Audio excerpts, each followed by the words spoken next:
You know, I'm looking at a working class jack that's simply vanishing. These companies downsize, they outsource, they offshore. You know, all these jobs that were once American jobs, the American workers, are now being sent away. And the cities, especially like Detroit, take Detroit as an example. You know, we're seeing Detroit turn into a ghost town. But this once great nation of producers has simply run out of steam.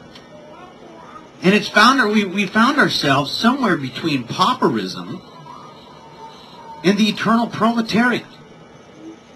Our microchips are now potato chips. Our steel manufacturers are now McDonald's. All the while, our politicians and economists whistle away the day, not knowing for even a second what it feels like to be on the receiving end of the pink slip. See, those hit worst, I think anyways, are the young, the poor, and those without a college education. I mean, let's look at this for a second, okay? We have a lot of young people in this nation who could work these jobs, believing that it was at least a stepping stone to something better. They used to know that while the job may be tedious or redundant, I mean, these jobs aren't fun, at least it looked excellent on a resume. And with wages superior to Taco Bell, these kids could actually save up for a home or pursue higher education, get married. It's kind of hard when you're working at the old Bell, working at Mickey D's. And then you've got the poor. You know, the poor, they're hit especially hard here. Many of these people are willing to work long hours on the line in order to meet the demands of the meager life they live. These jobs may not have the skill level of a medical field or law, but it put food on the table, it put clothes on their back, and it allowed them to pay the bills. And maybe with enough savings, a little at a time, they had a greater chance of social mobility, being able to go up the ladder rather than just being stagnant at the bottom. For those without a college education, jobs of this nature were the way to feel the pride of work and private ownership without having a degree to their name. See, there's a lot of different people like this. Some of them just get married right out of high school. Are we gonna punish them for that? They may have had difficulties that would make it rather, difficult to overcome in a college setting. Some of these people came from families without sufficient funds to send them to college. Or maybe they simply wanted to dodge the bullet of student loans. You know, that people end up, once they're out of college, end up, taking years to pay off. Whatever it might be, they had their reasons. And now their hopes are completely dashed to pieces. Now, I didn't mention this group earlier. As I was talking here, I was thinking about it.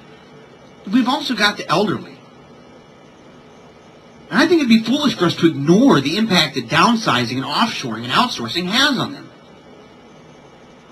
See, many of these elderly people, being ripe in age, have hit hard times. Social Security just isn't what it was made out to be. All those promises simply didn't translate into real dollars. You've got all these health risks. You know, and insurance can be hard to find. They may have had the death of a loved one, leaving them with less money and more bills. And these people often find themselves back on the line, working tough hours.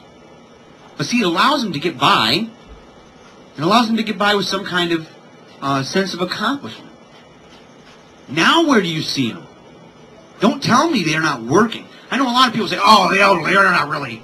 You're kind of making a big deal out of the elderly. No, I'm not making a big deal out of the elderly.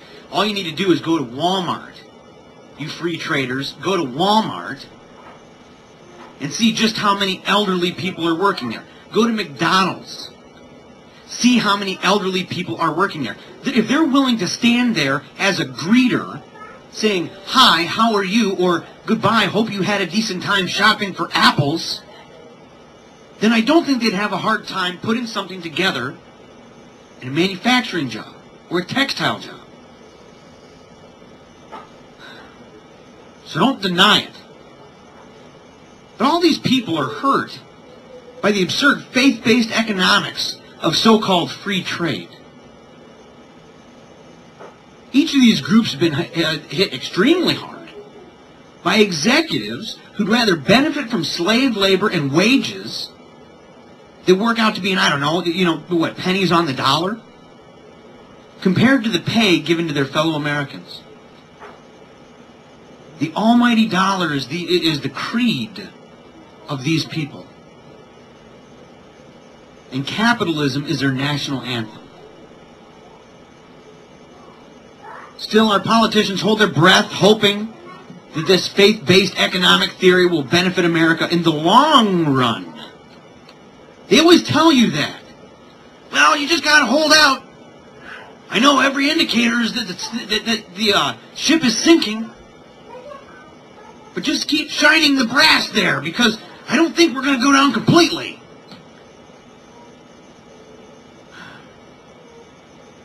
We're assured over and over again by these people that the loss of these jobs, these manufacturing and textile jobs, will result in the creation of other jobs.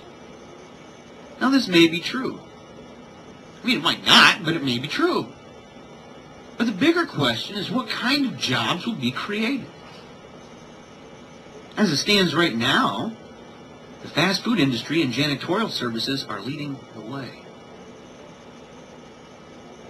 And if America has to make the decision between a manufacturing economy and an economy that thrives on the food industry and janitorial services, I sure hope there's enough sense of pride and enough sense of wanting to be a nation that is productive,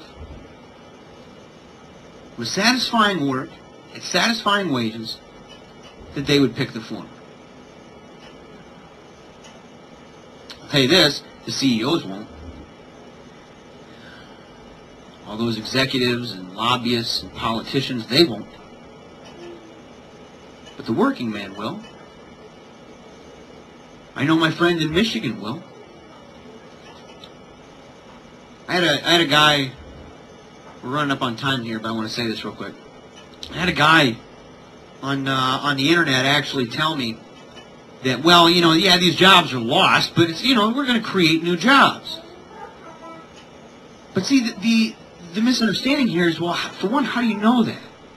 How do you know new jobs will be created? But even more importantly is, how do you know they're going to be created over here?